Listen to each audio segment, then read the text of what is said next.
And yes, we're talking about Nintendo again. This time, it's not just about pricing or hardware, though those are still hot topics around the upcoming Switch 2. It's about artwork, AI, and Mario Kart World. Nintendo has been under fire lately, and not for reasons you'd typically expect. The Switch 2 hardware itself hasn't raised too many red flags, but the pricing? That's where things start to sting. We're talking about an $80 price tag for Mario Kart World, launching next month. And that's not just for some deluxe edition, that's the standard MSRP. It's a hefty increase, especially considering how pricing like this can set the tone for the entire industry. Microsoft's already tested this ground. EA, surprisingly, hasn't jumped on board just yet, but many see it as a matter of time before the floodgates open wide. Now, fans are asking the obvious question, is it worth $80? And that's where things start to unravel. While many fans have been analyzing gameplay footage and demo impressions to decide if Mario Kart World delivers enough content for the price, others noticed something strange. Something that set off alarms, especially in today's AI-sensitive climate. During a recent Nintendo Treehouse livestream, eagle-eyed viewers pointed out some bizarre-looking billboards seen on the sides of racetracks in the game. These weren't just Easter eggs or quirky ads, they looked off. Weird proportions, odd lines, and many fans immediately shouted, "That looks AI-generated." Sites like Eurogamer picked up on this, highlighting two specific billboards. One showing a bridge that doesn't quite look structurally sound, like something didn't quite connect properly. Now, when I first saw the screenshots, I had to pause. Yeah, the bridge looks odd, but it could easily be interpreted as stylized or abstract. And that car? Honestly, it didn't stand out that much to me. If you've played Mario Kart over the years, you know the designs are often exaggerated and whimsical. It didn't scream AI mistake so much as Mario Kart cartoon logic.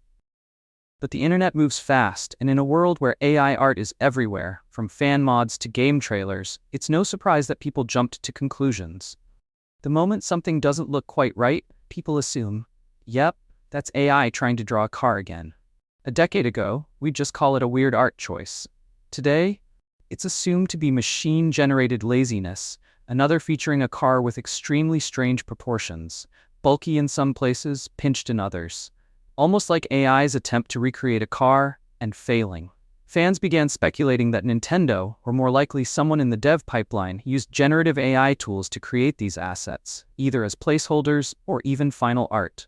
And the internet, of course, ran with it. Nintendo didn't let this narrative spiral unchecked. In a statement to Eurogamer, a spokesperson made it clear, AI-generated images were not used in the development of Mario Kart World. Straight to the point. No hedging. No PR fluff, just a direct denial. And honestly, I believe them. Here's why.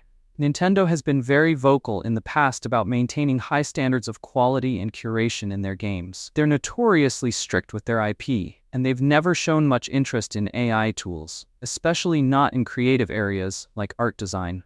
Could a rogue dev somewhere down the line have used an AI image and slipped it in? Maybe. But that would be a serious breakdown in Nintendo's usually airtight QA and asset review process. And given how carefully curated everything in Mario Kart tends to be, even down to trackside billboards, it just doesn't feel likely. Still, this situation highlights something bigger. Fans are ready to call out AI at the drop of a hat. There's a growing distrust of AI-generated art, especially when people feel like it's being used as a shortcut or to cut corners. In a game charging $80, expectations are high, and anything that looks off is going to get scrutinized. This wasn't about a bridge or a car. It was about what those things represent. Concerns about quality, value, and whether big game companies are putting in the effort, especially when asking for more money. And let's be honest, there's fatigue. Every day, you see another AI-drawn comic panel, another soulless poster. People are on edge. That's the environment Nintendo just walked into, even if they didn't do anything wrong. So, is AI to blame for the weird artwork in Mario Kart World? According to Nintendo, absolutely not. And after looking at the footage, I'm inclined to believe them. This looks more like stylized, quirky Mario Kart art than anything else. But the fact that this even became a story shows where gamers' heads are at right now, worried about cost, about authenticity. and about studios taking shortcuts with tools like generative AI. Nintendo may have dodged this bullet, but it won't be the last time a game gets accused of slipping AI past players. And as we move into the Switch 2 era, where prices are rising and expectations are sky high, every little thing will be under the microscope. What do you think? Was this a case of fans jumping the gun, or is there a deeper concern about generative AI creeping into mainstream gaming? Let me know your thoughts down below, and don't forget to like, subscribe, and ring that notification bell so you don't miss the next one. Until then, stay sharp, stay curious, and keep gaming.